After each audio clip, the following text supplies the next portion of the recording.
সকলকে তৌফিক দান করেন। রমজান মাসের আরো একটা বিশেষ আমল হচ্ছে আমরা এই রমজান মাসে কিয়ামুল লাইল করব তথা তারাবির নামাজ করব। এটা রমজানের বিশেষ আমল। ফরজ রোজা রমজানের বাইরে রাখা যাবে না, আর রমজান মাসের তারাবির নামাজটাও রমজানের বাইরে পড়া যাবে না। এটা রমজানের বিশেষ আমল। রমজানের বিশেষ আমল। তাহাজ্জুদ সারা বছর আছে।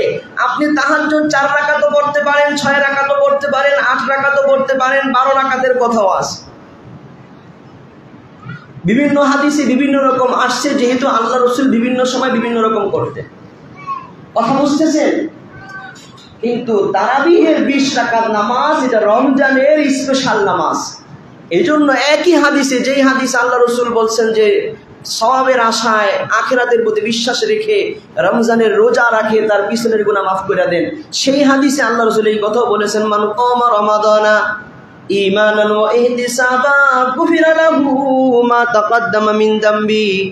যে ব্যক্তি রোজার পাশাপাশি রমজানের রাতে দাঁড়ায়া স্পেশাল ভাবে দীর্ঘ সময় দাঁড়ায়া নামাজ পড়ে তথা তারাবির নামাজ পড়ে, আল্লাহ রাসূল বলেন তার পিছনের সমস্ত গুনাহগুলো আল্লাহ মাফ করে দিবেন। এটা রমজানের স্পেশাল নামাজ হওয়ার কারণে আলাদাভাবে আল্লাহ রাসূল বলছেন। এখন আমাদের সমাজে বড় ফিতনা, অনেকে ধরা খায়া যাইব দেখা বলে না, তারাবি তাহাজ্জুদ এক, নাউজুবিল্লাহ। রমজানের বাইরেও বলে 8 রাকাত, রমজানের ভিতরেও বলে কি 8 রাকাত। আল্লাহ তাআলা আমাদের এই ভাইদেরকে সঠিক বুঝ দান করে। রমজান ইবাদত বাড়িয়ে দেওয়ার সময়, আর সেই জায়গায় ওনারা মানুষকে আমল থেকে পিছানোর ধান্দায় আছে। রমজান আসলেই চ্যালেঞ্জ ছুড়ে, রমজান আসলেই বাদ বিতন্ড করার জন্য চ্যালেঞ্জ ছাড়ে, তাও ভারত থেকে ব্রাদার রাহুল, যে নিজেই কইছে এক বয়ানে ইসলামী বিদ্যায় আমার অবস্থান 0। এই নিজেই বলছে এই কথা। জিজ্ঞেস করছে আপনি ইসলামী লেখাপড়া কোথায় করছেন? হাসি দিয়া কয় আমি ইসলামী লেখা তেমন করি না, আমার অবস্থান বলতে গেলে একেবারে 0। কথা বুঝতেছেন? এই লোক ভারতে বৈশা বাংলাদেশে আলেমদেরকে চ্যালেঞ্জ ছুড়ে 8 রাকাত তারাবির পক্ষে। মনে রাখবেন, শয়তান এদের গাড়ে দায়িত্ব দিয়ে বন্দী হয়েছে।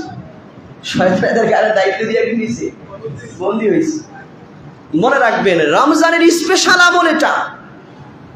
বিশেষভাবে রমজানে আল্লাহ রাসূল করেছেন তাহাজ্জুদ, তো সারা বছর পড়েছেন।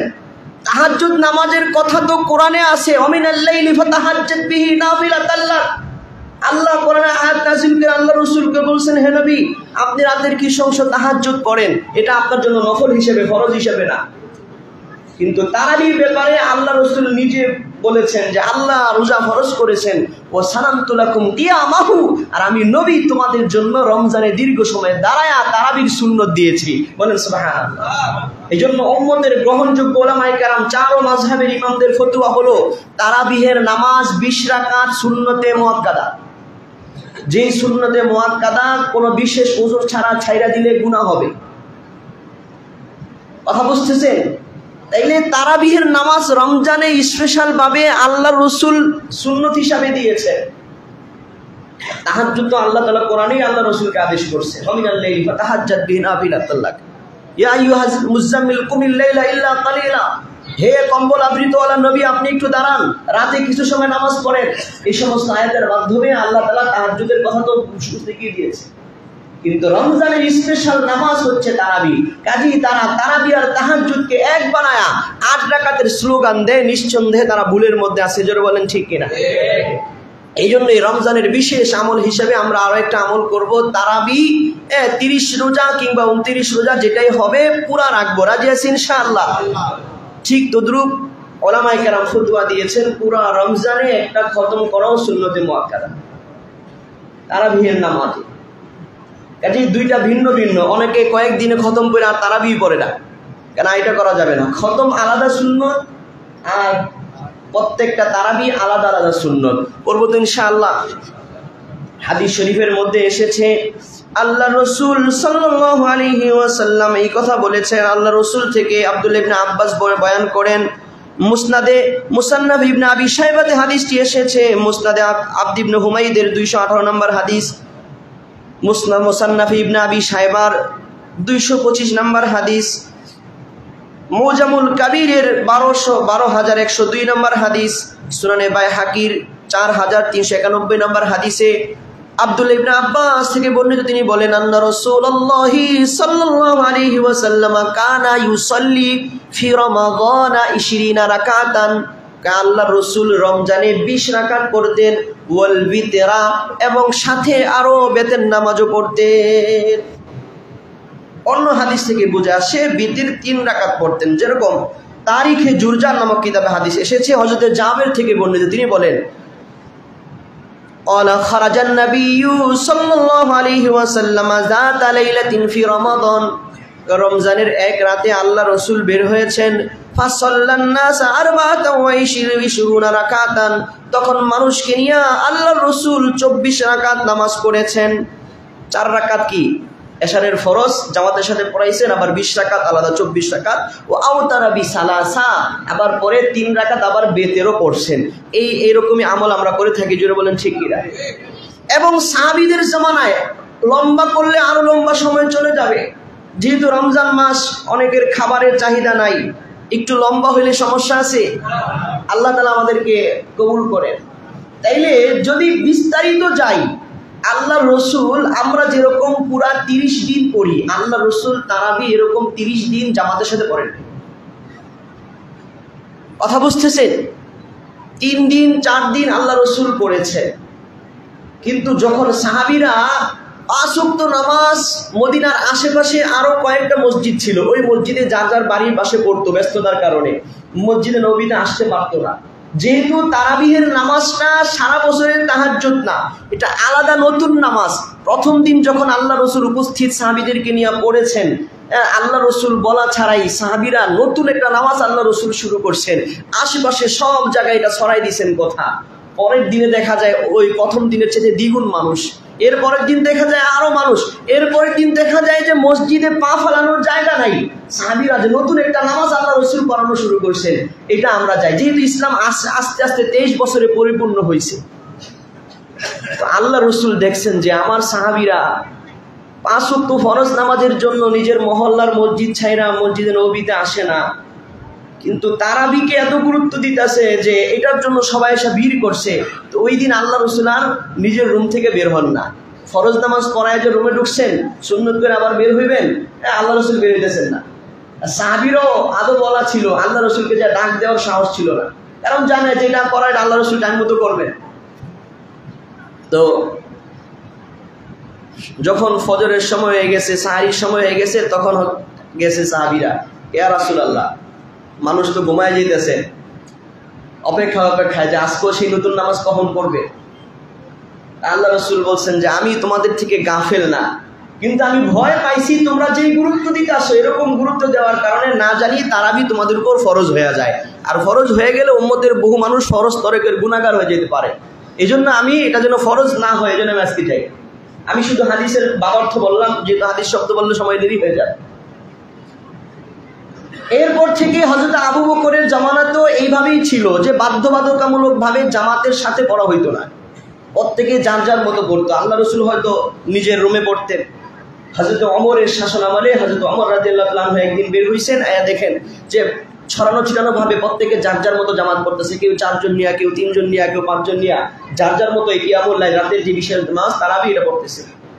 তখন হযরত ওমর বলছেন, যদি আমি এদেরকে সবাইকে এক ইমামের পিছনে জমা করে দিতে পারতাম তাহলে কতই না উত্তম হইত। তখন হযরত ওমরের শাসন আমলে এই বিধানটা হয়েছে, একজন সাহাবীও বিরোধিতা করে নাই। হযরত আয়েশা তখন মসজিদে নবীর পাশে অবস্থান করেন, তিনিও কি করে নাই, বিরোধিতা করেন। অথচ আল্লাহ রসুলের আমলের ব্যাপারে উনি সবচেয়ে ভালো জানতেন। আমাদের যে সমস্ত ভাইয়েরা তারাবি 8 রাকাতের ফতোয়া দেয়, বুখারী শরীফের যে হাদিস থেকে দেয়, ওই হাদিসের বর্ণনাকারীও আম্মাজান আয়েশা। এখন আম্মাজান আয়েশার চাইতে আল্লাহ রসুলের হাদিস বেশি বুঝলে হলো ওনারা হয়ে গেছে। ওনারা 20 রাকাতের বিরোধিতা করেন, অথচ আম্মাজান আয়েশাই ওই হাদিস বর্ণনা করছেন, অথচ হযরত ওমরের ওই শাসন আমলের ওই চালু হয়েছে, উনি এক মুহূর্তের জন্য বিরোধিতা করেন। কথা বুঝতেছেন? আম্মাজান আয়েশাও ছাইরা দেওয়ার লোক ছিলেন না যে হযরত ওমর চালু করে দিবেন মন মতো, আল্লাহ রসুল থেকে না যায় নাই আর উনি মাইনা নিবেন, এরকম ছিলেন না। ঘটনা বললে তো আরো সময় লম্বা হয়ে যাবে। আম্মাজান আয়েশাকে হযরত ওমর খলিফাতুল মুসলিমিন হওয়া সত্ত্বেও এতটুকু সম্মান করতেন, ইজ্জত দিতেন। ইতিহাসে এসেছে ঘটনা যে হযরত ওমর চাইতেছে, যেহেতু আম্মাজান আয়েশার ঘরের ভিতরেই আল্লাহ রসুলের কবর হয়েছে, সেখানেই হযরত আবু বকরের কবর হয়েছে, হযরত ওমরের দিলের আশা ছিল যে আমিও যদি এই দুই জনের পাশে শুইতে পারতাম। কথা বুঝতেছেন? কিন্তু ঘরটা কার? আম্মাজান আয়েশা। আম্মাজান আয়েশাও তো মনের আশা যে আমার স্বামীর সামনে আমার বাবার পাশে আমি শুবো। হযরত ওমরেরও আশা। হযরত ওমর আম্মাজান আয়েশার কাছে জীবদ্দশায় লোক পাঠাইছেন, যে ওনাকে মাহরাম দিয়া লোক পাঠাইছেন, যে ওনাকে বলেন যে আমি ওমরকে যেন অনুমতি দিয়া দেয়, আমার বড় আশা যে আমি যেন আমার সহকর্মী যে আগে ছিল হযরত আবু বকরের পাশে এবং আমার নবীর পাশে যেন আমি শুইতে পারি, উনি যেন অনুমতি দিয়া দেয়। সাহাবীরা একজন আরেকজনকে দিনের কাজে প্রাধান্য দিতেন। এই জন্য অনেক ওলামায়ে কেরাম ফতোয়া দিয়েছেন যে কেউ যদি নেকের কাজে প্রাধান্য দেয়, আল্লাহ তাআলা দুজনকে সওয়াব দিবে। আপনি একজনকে সম্মান দিয়া পিছনের কাতার থেকে সামনের কাতারে জায়গা দিয়েছেন, সম্মান দিয়া, যে উনি সম্মানী মানুষ, আপনি সামনে যান, আপনিও সামনের কাতারে সওয়াব পাবেন, উনিও পাবেন। সুবহানাল্লাহ। কারণ আপনি একজনকে সম্মান দিয়া ইসার করছেন। কথা বুঝতেছে? এটা বিভিন্ন দৃষ্টান্ত রয়েছে। হযরতে আম্মাজান আয়েশা অনুমতি দিয়া দিয়েছেন, তারপরেও হযরত ওমর ওসিয়ত করে গেছেন যে এখন তো আমি খলিফাতুল মুসলিমিন, আশঙ্কা থাকতে পারে যে আম্মাজান আয়েশা ভয়ে অথবা সুযোগ সুবিধা নষ্ট করে দিতে পারি, এরকম আশঙ্কা দিলে আসতেও পারে, ভয় হয়তো আমাকে অনুমতি দিয়া দিছে, এটা সম্ভাবনা থাকতে পারে, আমার ভয় হয় যদি এই কারণে দেয় তাহলে তো আমি গুনাহগার হয়ে যাব। কাজেই আমার লাশটা নিয়ে ওখানে রাখার আগেও তোমরা আম্মাজান আয়েশার কাছে নতুন করে অনুমতি চাইবা, ওসিয়ত করে দিয়া গেছে। ঠিকই সাহাবীরা লাশ নিয়ে যায় আম্মাজান আয়েশার কাছে অনুমতি চাইছেন যে আপনি যদি অনুমতি দেন তাইলে আমরা ওমরের লাশ আপনার বাবার পাশে দাফন করব। এবং সেই সময় থেকে হযরতে আম্মাজান আয়েশা ওই ঘরে থাকেন নাই। তার কারণ হচ্ছে এতদিন ছিল পাশে স্বামী এবং বাবা। কে ছিল? স্বামী এবং বাবা পাশে ছিল। এখন আরেকজন নামাহারাম পুরুষ, যার সাথে পর্দা করা ফরজ, এমন একজন পুরুষ পাশে শোয়া, অথচ এটা পর্দার মাসলা ছিল না, যেহেতু মৃত মানুষ। তারপরও ওনাদের দিলে তাকওয়া এরকম ছিল যে এখন যেহেতু ঘরে একজন পরপুরুষের লাশ আছে, কাজে এই ঘরে আমি আর থাকবো না। তখন থেকে তিনি অন্য জায়গায় থাকা শুরু করেছেন।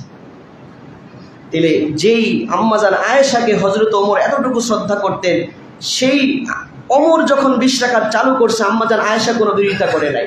8 রাকাতের আরো একটা হাদিস দিয়া ওনারা বিরোধিতা করে, যেটা জাবের থেকে বর্ণিত। হযরতে জাবেরও প্রায় 77 বছর মদিনাতে ছিল।